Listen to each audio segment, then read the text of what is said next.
Friends, ఈరోజు కూడా ఒక చక్కటి స్పైన్ చిల్లింగ్ హర్రర్ స్టోరీతోని నేను మీ ముందుకైతే వచ్చేసాను. నేను మీ అంజని, మీరు చూస్తున్నది SRK హర్రర్ స్టోరీస్. మరి స్టోరీలోకి వెళ్ళబోయే ముందు మీరు లైక్ చేసేయండి వెంటనే, అలాగే పక్కనున్న హై పాయింట్స్ ఇవ్వండి.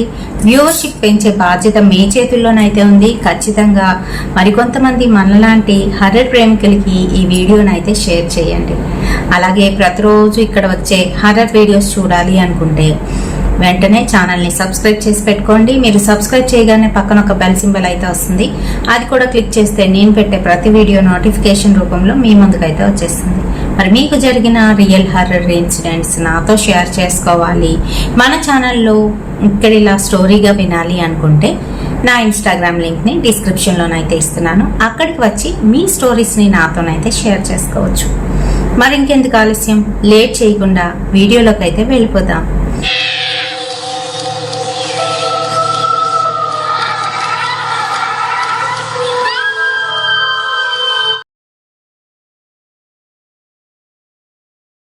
సో ఈరోజు వీడియో సుధాకర్ ఇంకా స్వాతిల్ది.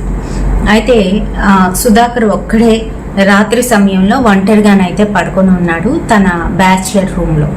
తనతో పాటుగా పనిచేస్తున్న వాళ్ళు కొంచెం లేటుగానైతే వస్తారు. అంటే ఒకరు అర్ధరాత్రి సమయంలో, మరొకరేమో తన నైట్ డ్యూటీ పూర్తి చేసుకొని తెల్లవారుతుంది అనే సమయంలోనైతే వస్తారు. తనతో కలిపి ముగ్గురు అయితే ఉంటున్నారు ఆ రూమ్లోని. అయితే ఆ రూమ్లోని సుధాకర్ ఒక్కడే పడుకున్నాడు ప్రస్తుతం తన పని అంతా పూర్తి చేసుకొని. తను ఒక నూడిల్స్ షాప్లోనైతే పని చేస్తూ ఉంటాడు, నూడిల్స్ తయారు చేస్తూ ఉంటాడు అనమాట. అలాగే తనతో పాటు హెల్పర్స్ ఉన్నారు. వాళ్ళు ఏంటంటే అదే సేమ్ బిల్డింగ్లోని పైన టెర్రస్ ఉంటాయి కదా, అక్కడైతే ఉంటారనమాట. మరి అలా అయితే వాళ్ళు కష్టపడుతున్నారు. అయితే ఒక్కడే పడుకున్న సుధాకర్ మీదకి వచ్చి ఎవరో కూర్చున్నట్టుగానైతే అనిపించింది. తన గుండెంతా కూడా బరువెక్కిపోయింది. తను ఒక్కసారిగా కళ్ళిప్పి చూశాడు. అక్కడ ఎవ్వరూ లేరు, కానీ తన మీద ఎవరో ఎక్కి కూర్చున్న ఆ ఫీల్ అయితే కలుగుతుంది తనకి. భయపడిపోయాడు. ఇంకా లేచి కూర్చొని కాసేపు అటు ఇటు చూసి మంచినీళ్ళు తాగడానికి దగ్గరలో ఉన్న కుండ దగ్గరికి అయితే వెళ్ళాడు. మంచినీళ్ళు తీసుకొని తాగుతున్నాడు. తను అలా తాగుతూ ఉంటే తను వేస్తున్న గుట్టక తనకి వినబడుతుంది. అంటే అంతలాగా అక్కడ నిశ్శబ్దంగానైతే ఉంది. మరి ఆ నిశ్శబ్దంలో ఎవరో చిన్నగా అని నవ్వినట్టుగానైతే వినిపించింది. అది కూడాను తన రూమ్ అవతల బయట నుంచి. అలా వినిపించేసరికి ఒక్కసారిగా ఎందుకనో తుల్లిపడ్డాడు. గ్లాస్ అక్కడ పెట్టేసి ఎవరది అనుకుంటూ తలుపు తీసుకొని బయటకైతే వెళ్ళాడు. ఉంటున్న ఆ ఫ్లోర్లోని పర్టికులర్గా ఈ బ్యాచిలర్స్ వీళ్ళు ముగ్గురు కాకుండా అవతల వైపు మరొక రూమ్ అయితే ఉంది. అందులోనైతే ఎవ్వరు లేరు, అది తాళం వేసి అయితే ఉంటుంది. ఇంకా అక్కడి నుంచి పైకి వెళ్ళడానికి మెట్లు అయితే ఉంటాయి. వీళ్ళదే ఆఖరు అనమాట. అయితే తిను సడన్ గా బయటకు వచ్చి ఎవరది అని చెప్పి చూస్తున్నాడు. చీకటిగానైతే ఉంది, అక్కడ ఎవ్వరూ లేరు. మరో మూల అంటే అవతల పక్క మరొక ఇల్లు ఉంది కదా, ఆ ఇల్లు తాళం వేస్తుంది. దానికి అవతల సైడు కొంచెంగాను ప్లేస్ అయితే ఉంటుంది. ఆ తర్వాత అక్కడ లిఫ్ట్ అయితే ఉంటుందన్నమాట.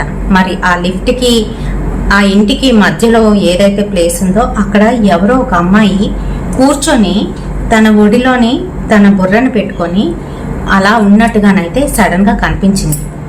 ఒక నల్లటి బట్టలు వేసుకొని కూర్చొని ఉంటే ఎలా కనిపిస్తుందో అలాగైతే కనిపించింది. కనిపించేసరికి తుల్లిపడ్డాడు. తుల్లిపడి ఎవరండి మీరు అనుకుంటూ కొంచెం ముందుకైతే వెళ్ళాడు. ఇంకో 2 అడుగులు వేశాడో లేదో సడన్గా అక్కడ ఎవ్వరూ లేనట్టు ఒకేసారి అక్కడున్న మనిషి మాయమైపోయింది. అంతే, మరి భయపడిపోయాడు. గట్టిగానైతే అరిచేశాడు సుధాకర్. ఈలోగా కింద నుంచి పైన ఎవరైతే మిగతా వర్కర్స్ ఉన్నారో పైన పడుకుంటారా అని చెప్పాను కదా, హెల్పర్స్, వాళ్ళైతే వస్తున్నారు. ఏంటన్నా ఏమైంది అని అడిగారు. అడిగితే తను అటు ఇటు చూసుకున్నాడు. చెమట తుడుచుకొని ఇక్కడ ఇప్పుడు ఎవరో ఉన్నారా, ఇప్పుడే నేను చూస్తుండగానే మాయమైపోయారు అని చెప్పాడు. చెప్తే అన్న నీకు నీరసంగా ఉన్నట్టుంది, పైగా వర్క్ కూడా ఎక్కువ అవుతుంది, అందుకనే అలా కనిపిస్తుందేమో, వెళ్ళి పడుకో అన్నా అని వాళ్ళైతే చెప్పారు. ఇంకా వాళ్ళతోని ఆర్గ్యూ చేయకుండా కామ్గా వెనక్కి అయితే వెళ్ళిపోయాడు. తన రూమ్లోకి వెళ్ళేసరికి గుప్పు గుప్పుమంటూ ఒక సెంటు వాసన అయితే వస్తుంది. ఆ వాసన వచ్చేసరికి తన ఒళ్ళంతా కూడా జలధరించిపోయింది.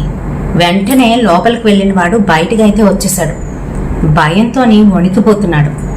సుధాకర్కి ఆ వాసన ముందు నుంచే తెలుసు. అది ఒక అమ్మాయి కొట్టుకునే పర్ఫ్యూమ్ వాసన. మరి సుధాకర్ భయపడిపోతూ అటు ఇటు చూస్తూ ఆ పైకి వెళ్తున్న హెల్పర్స్ని పిలుస్తున్నాడు. ఒరే అనిల్, కిందకి రారా ఒకసారి అంటూ. వెంటనే తను కిందకైతే వచ్చాడు. ఏమైందన్నా, ఎందుకు పిలిచావు అని అడుగుతున్నాడు. ఏం లేదు, ఇంకా మిగతా వాళ్ళు వచ్చేసరికి సమయం పడుతుంది, నువ్వు నా దగ్గరే ఉండి ఇక్కడే పడుకోరా, నాకు భయం వేస్తుంది అని అన్నాడు. అదేంటన్నా, చిన్న పిల్లాళ్ళ భయం అంటూ నవ్వుతూ ఎగతాళిగానైతే అన్నాడు అనిల్. ఇక నేను చెప్తుంటే ఎగతాళిగా ఉందా? నాకెందుకన్నా భయం వేస్తుంది.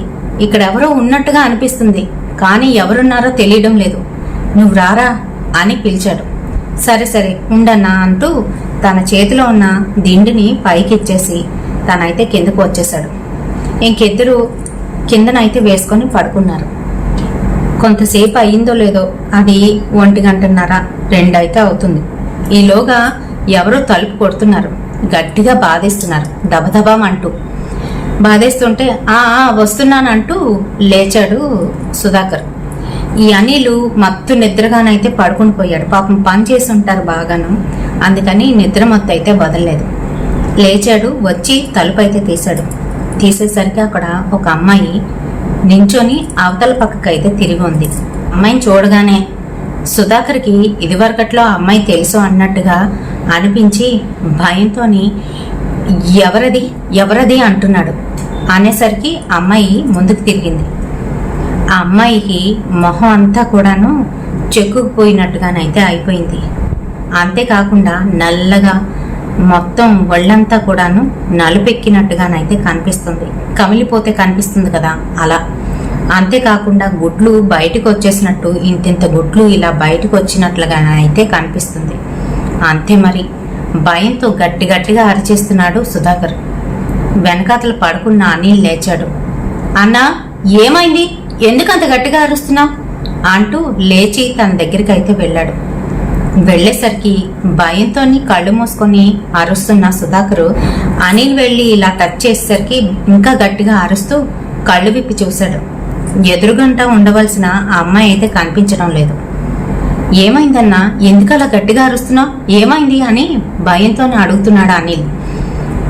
ఏం లేదురా, ఏం లేదు, ఎవరో వచ్చారు, ఏదో జరుగుతుంది నాకు అంటూ భయంతోనైతే కంగారు పడిపోతున్నాడు.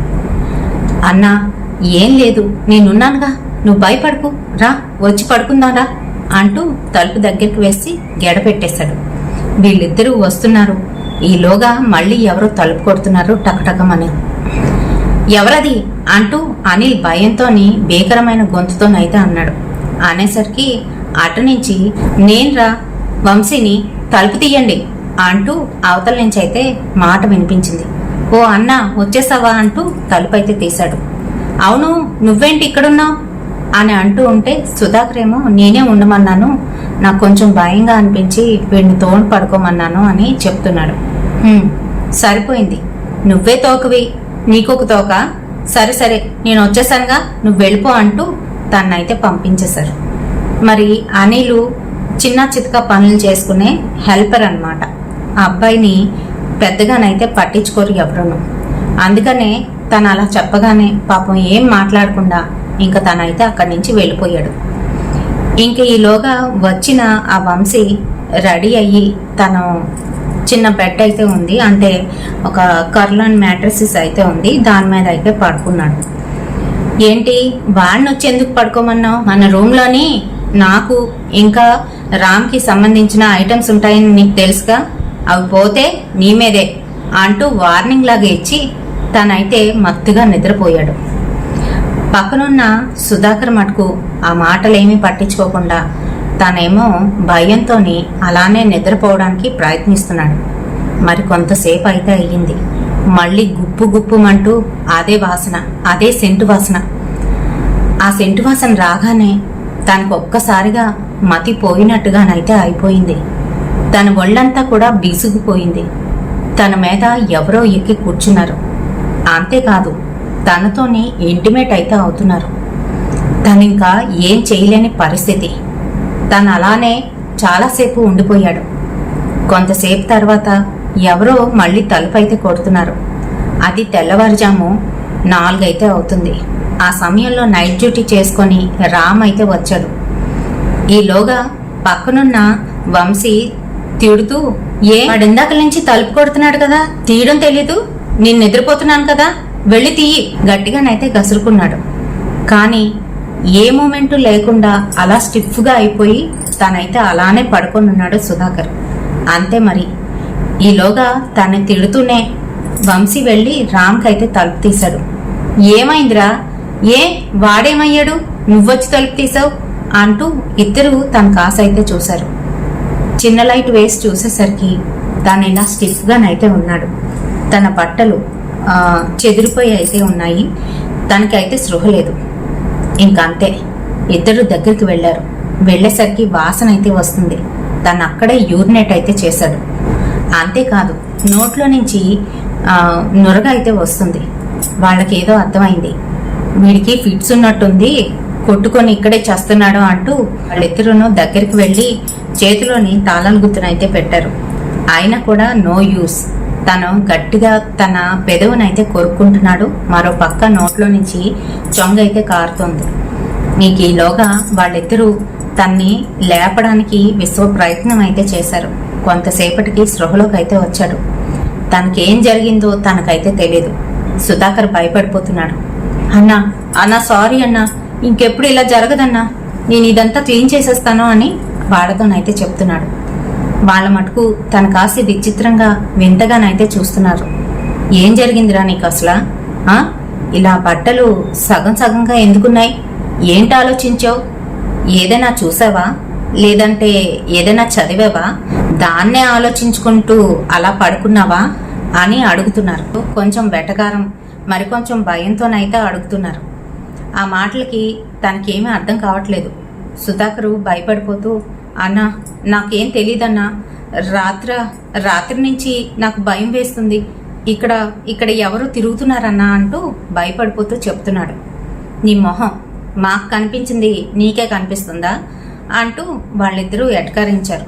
అంతేకాదు ఆ రూమ్నంతా కూడా శుభ్రం చేయమని ఆర్డర్ అయితే వేశారు. మళ్ళీ వెళ్ళి వాళ్ళిద్దరూనైతే పడుకుని పోయారు. ఇంకా తను పడుకోకుండా అదంతా కూడా శుభ్రం చేసుకొని తన పని కోసం అన్నీ రెడీ చేసుకున్నాడు. పని చేస్తున్నాడు అంటే మార్నింగ్ సెక్షన్ నుంచి ఈవినింగ్ నైట్ వరకు కూడాను వీళ్ళ ఐటమ్స్ ఏవైతే ఫాస్ట్ ఫుడ్ ఐటమ్స్ ఉన్నాయో వాటి కోసం అన్ని కూడా ప్రిపరేషన్స్ అయితే జరుగుతూ ఉంటాయి. పైనున్న అబ్బాయిలు కూడా హెల్ప్ చేస్తూ ఉంటారు. అయితే మరి అలానే తను నిద్రపోలేక ఇవన్నీ కూడాను చాప్ చేసుకొని పక్కనైతే పెట్టుకుంటున్నాడు. ఇంకా మిగతా ఐటమ్స్ అన్నీ కూడా చేస్తున్నాడు. ఇంకా తెల్లవారిపోయింది పూర్తిగాను. పైనున్న అబ్బాయిలు కూడా దిగి వచ్చేసారు. వీళ్ళైతే మరో చోట షాప్ అయితే ఉంది, చిన్న బడ్డీ కొట్టు ఏదో తీసుకున్నారు, బడ్డీ కొట్టు లాంటిది. అక్కడైతే వీళ్ళు షాప్ అయితే ఉంటుందన్నమాట. అక్కడే కుకింగ్ అంతా కూడాను వీళ్ళు చేయవలసినవన్నీ కూడా ఇవన్నీ పట్టుకొని అక్కడికి వెళ్ళారు. మార్నింగ్ నుంచి మళ్ళీ నైట్ వరకు వీళ్ళకి పని ఒత్తిడి చాలా ఎక్కువగానైతే ఉంటుంది. మరి ఆ పనిలో పడిపోయి వీటి గురించి అయితే ఆలోచించలేదు. కానీ తన ఒంటిలో మటుకు ఏదో రక్తం పోతే నీరసంగా ఎలా అనిపిస్తుందో అలా అయితే అనిపిస్తుంది సుధాకర్కి. ఇంకా తను అలానే ఆ నీరసతోనే వంట అయితే చేసేసాడు. అక్కడ అవన్నీ కూడా చేస్తున్నాడు. సాయంత్రం అయ్యేసరికి బాగా నీరసపడిపోయాడు. అయినా కూడా తన పని అంతా కూడా చేసుకొని ఇంకా కొట్టు కట్టేసి మిగతా తీసుకొచ్చేయండిరా అని చెప్పేసి తనైతే మళ్ళీ ఆ రూమ్కి అయితే వెళ్తున్నాడు కానీ భయం వేస్తుంది. ఈరోజు కూడా నిన్నట్లా అలా కనిపిస్తుందా అని అనుకుంటున్నాడు. అంతేకాదు తన మనసులోని ఒకటైతే గుర్తుకు వస్తుంది. అదేంటి అని అంటే స్వాతియే కదా నిన్న వచ్చింది. స్వాతి ఏంటి అలా కనిపిస్తుంది? తను చనిపోయిందా? తను బతికే ఉంటుందిగా, అయినా చనిపోవడం ఏంటి?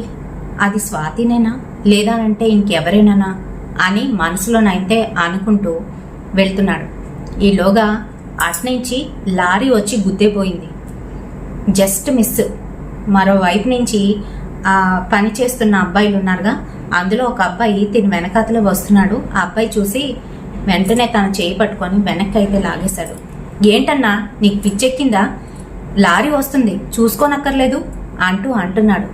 కానీ తనకి మటుకు ఏమీ అర్థం కావట్లేదు.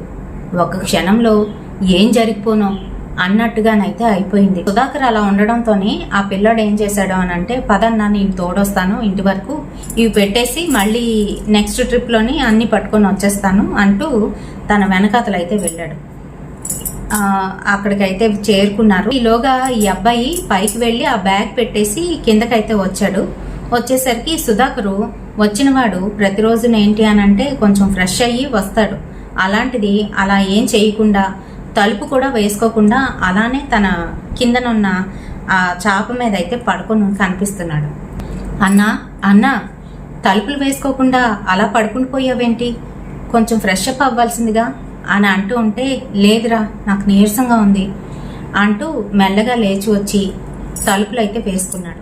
ఈ అబ్బాయి మళ్ళీ వెనక్కి అయితే వెళ్ళిపోయాడు.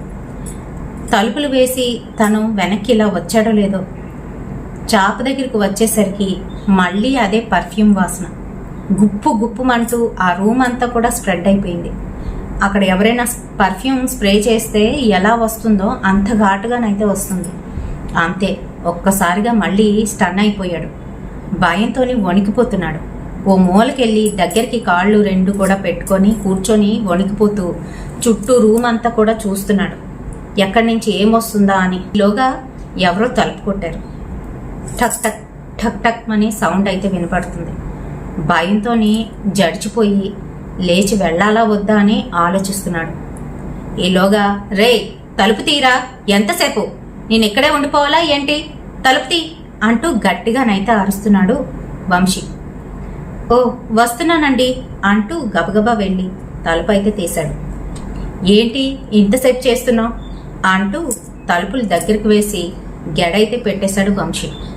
తను అది చూసుకొని నార్మల్గా వచ్చి చాప మీద అయితే పడుకున్నాడు. పడుకొని ఇంకా నిద్ర రాక అటు ఇటు దొర్లుతున్నాడు. వంశీ తన మటుకు తను వెళ్ళి స్నానం చేసుకొని బయటకైతే వచ్చాడు. వచ్చి బట్టలు అయితే మారుస్తున్నాడు. ఈ అబ్బాయి అటుపక్కకి తిరిగి, సుధాకర్ అటుపక్కకి తిరిగి పడుకొని అయితే ఉన్నాడు. ఓ 2 నిమిషాలకే పక్కన వచ్చి ఎవరో పడుకున్నట్టుగానైతే అనిపించింది. చేతులు చల్లగా తగిలేసరికి అన్న అంటూ భయపడుతూ వెనక్కైతే తిరిగి చూశాడు. అలా చూసేసరికి ఆ రూమ్లో ఎవ్వరూ లేరు. తన పక్కన వచ్చి పడుకున్నది స్వాతి. స్వాతి తిన కాస్త చూస్తూ ఈ అని నవ్వుతోంది. దాన్ని చూడగానే సుధాకర్ గట్టిగానైతే అరిచేశాడు. కానీ స్వాతి మటుకు రా రా అంటూ తన్నైతే దగ్గరికి లాక్కుంది. మళ్ళీ ఇంటిమేట్ అయితే అవుతుంది. అంతే, సుధాకరు స్టిఫ్గా అయిపోయాడు. నిన్న రాత్రి ఎలా అయితే జరిగిందో అలానే తన నోట్లో నుంచి చొంగ అయితే కారుతుంది. స్టిఫ్గానైతే అయిపోయాడు. అలా ఎంతసేపు అలా ఉన్నాడో తనకి తెలీదు. కొంతసేపు అయ్యేసరికి పూర్తిగాను తనకి తెలివి అయితే వచ్చింది. చూసుకుండేసరికి అప్పటికే 12 అయితే అయిపోయింది. లేచి కూర్చున్నాడు. కిందనంతా కూడాను తడిచిపోయి ఉంది. వెంటనే లేచి ఆ నీరసంతోనే అక్కడంతా కూడా శుభ్రం చేశాడు. ఆ రూమ్ అంతా స్మెల్ వస్తుంది. ఒక అగరబత్తి తీసి వెలిగించాడు.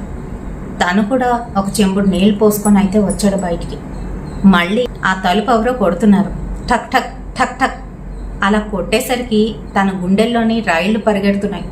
భయంతోని వెళ్ళి తలుపు అయితే తీశాడు. తలుపు తీసి చూడగానే ఎదురుగా వంశీ. ఏంట్రా ఈరోజు త్వరగానే తీసావు అంటూ తన్ని పక్కకు తోసి లోపలికైతే వచ్చాడు. ఓహో, ఈరోజు అగరబత్తి కూడా వెలిగించావన్నమాట అంటూ తను బాత్రూమ్కి వెళ్ళి ఫ్రెష్ అయ్యి వచ్చి పడుకుని పోయాడు. ఇంకా సుధాకర్కి ఏదో అవుతుంది అని అర్థమైపోయింది. తను చేసిందంతా కూడాను తప్పు అని అప్పుడు కుమిలిపోతున్నాడు. కానీ ఏం లాభం, ఎవరికీ చెప్పుకోలేడు. అయితే తను అలానే మళ్ళీ వెళ్ళి పడుకున్నాడు. నిద్ర పట్టడం లేదు.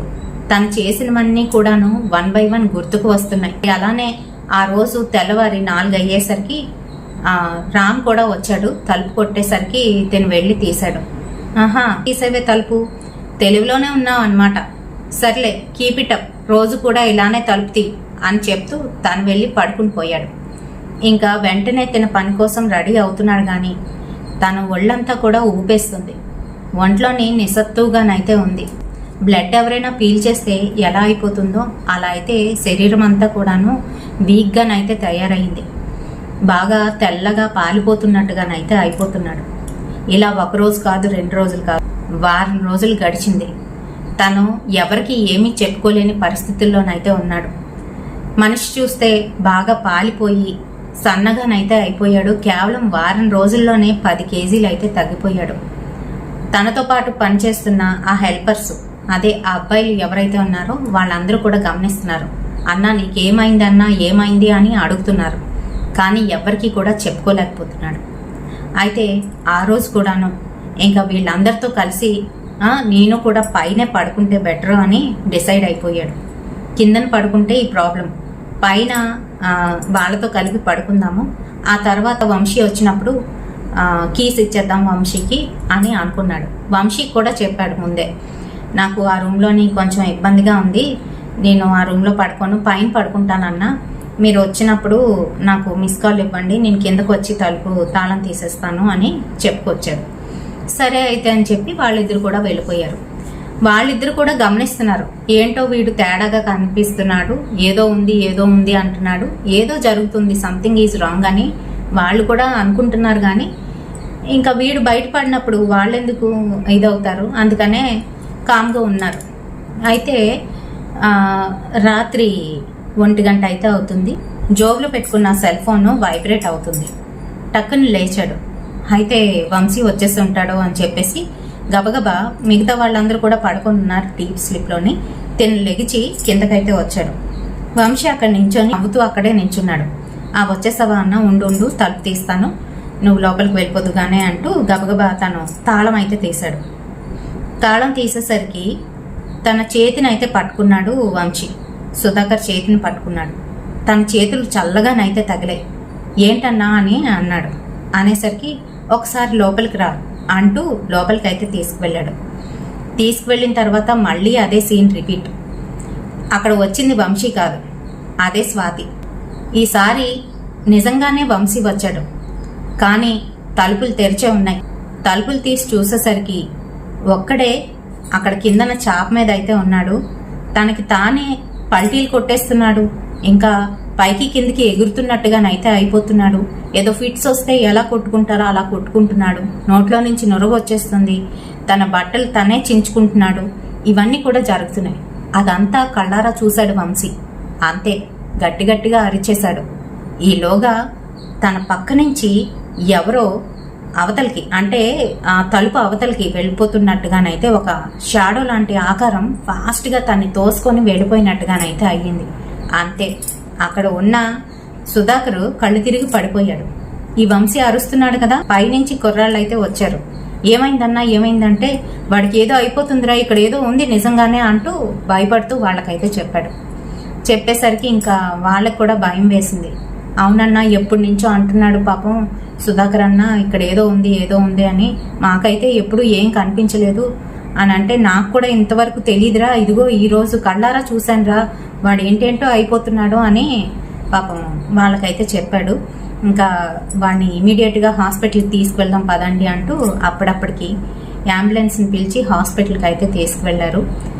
ఫిట్స్ వలన ఇలా అయ్యి ఉంటుందని డాక్టర్లు అయితే నిర్ధారించి దానికి సంబంధించిన ట్రీట్మెంట్ అయితే స్టార్ట్ చేశారు. ట్యాబ్లెట్స్ ఏవో రాసిచ్చారు. కాస్త నార్మల్ అయితే అయిపోయిన తర్వాత ఈ వంశీ, రాము ఇంకా మిగతా పిల్లలు ఉన్నారు కదా, వీళ్ళందరూ కూడా వచ్చారు. వచ్చి ఏమైందిరా, ఏంటి సంగతి, ఏం జరుగుతుంది అసలు నీ లైఫ్లోనే అని గట్టిగానైతే అడుగుతున్నా ఏం మాట్లాడట్లేదు, నోరు మెదపట్లేదు. నాకు బాగాలేదన్నా, నేను ఇంకా ఇక్కడ పని చేయలేను, నేను అన్నీ వదిలేసి వెళ్ళిపోతాను, మా ఊరు వెళ్ళిపోతాను అని అంటే, సరే మీ అమ్మ నాన్న ఫోన్ నెంబర్ ఇవ్వు, మేము ఫోన్ చేసి వాళ్ళని రప్పిస్తాము, ఆ తర్వాత నువ్వు వెళ్ళు కానీ అని అంటే ఇవ్వట్లేదు. అంటే వీడికి ఊరు వెళ్ళే ఉద్దేశం లేదు, అందుకనే ఫోన్ నెంబర్ కూడా లేదు అని అబద్ధం చెప్పాడు. చెప్తే అప్పుడు ఇంకా వీళ్ళైతే ఊరుకోలేదు. సుధాకర్ మంచం మీద ఉంటుండగానే ఒకటైతే కొట్టాడు రామ్. పిచ్చి వేషాలు వేస్తున్నావా, మీ వాళ్ళ నెంబర్ అడుగుతుంటే ఇవ్వట్లేదు, ఏంటనుకుంటున్నావు అసలు, అలా ఇలా అనేసరికి అప్పుడు ఇంకా ఏడ్చేశాడు. ఏడ్చేసి అలా కాదన్నా, నేను ఒక తప్పు చేశాను, అందుకే భయపడుతున్నాను మా ఊరు వెళ్ళడానికి, కానీ ఇక్కడ కూడా నేను ఉండలేకపోతున్నాను, అది నా వెనక వస్తుంది, నన్ను చంపేస్తుంది అన్నా అంటూ ఏడుపు మొదలుపెట్టాడు. అసలు ఏం జరిగిందిరా, ఏంటి విషయం, ఎవరది, ఏంటి అని అంటే అప్పుడు చెప్తున్నాడు. ఏంటి అని అంటే, వీడు సుధాకర్ అన్నవాడు ఊర్లోని ఒక అమ్మాయిని అయితే ప్రేమించి ఆ అమ్మాయి కూడా డీప్గానైతే లవ్ చేసింది. ఆ అమ్మాయి పేరు స్వాతి. అయితే డీప్గా లవ్ చేసి ఆ అమ్మాయిని మోసం చేసి వదిలేద్దాం అనుకున్నాడు వీడు. కానీ ఆ అమ్మాయి మటుకు గట్టిగా పట్టుకుంది. అండ్ అలాగే తను సిన్సియర్గానైతే లవ్ చేస్తుంది.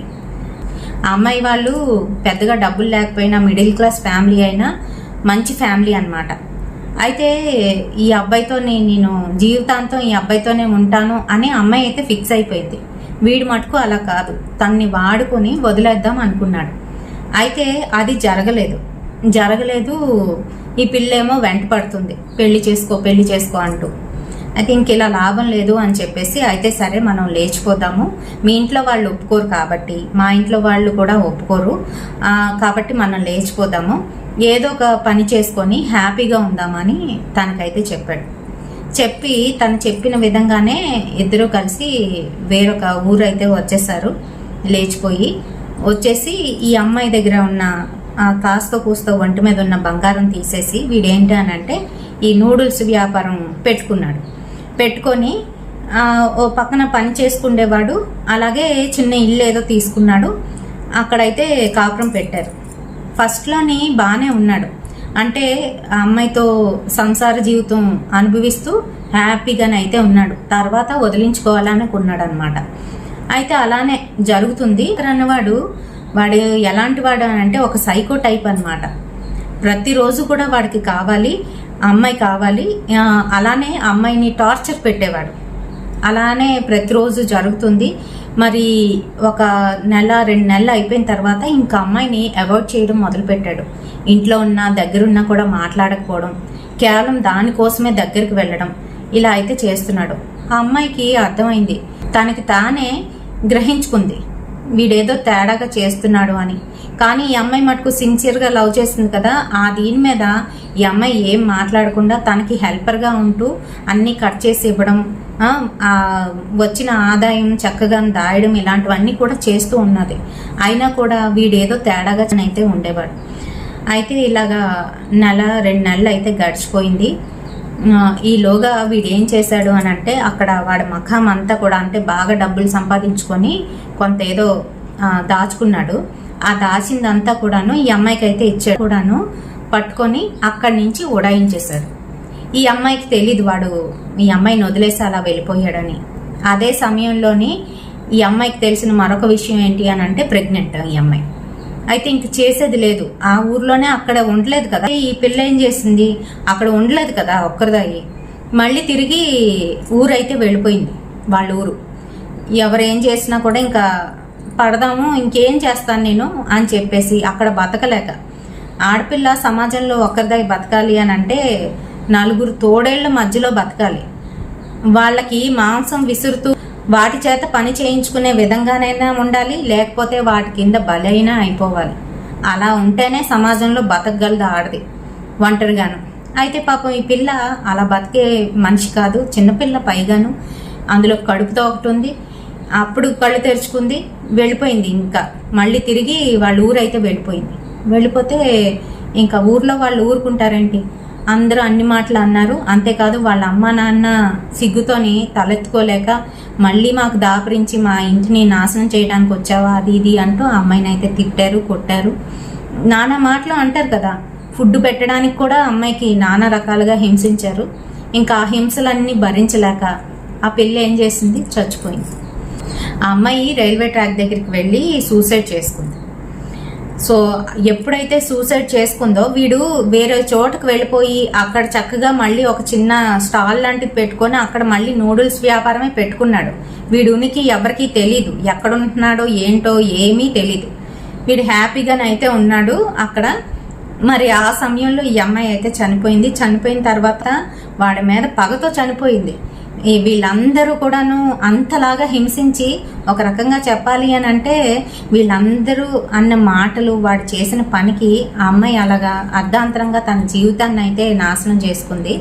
మరి అందుకనే ఆ పగతోని చనిపోయిన ఆత్మలకి ఏంటి అని అంటే ఎవరి వలన చనిపోయారో వాళ్ళనైతే పట్టి పీడించడం అనేది ఖచ్చితంగా జరుగుతుంది.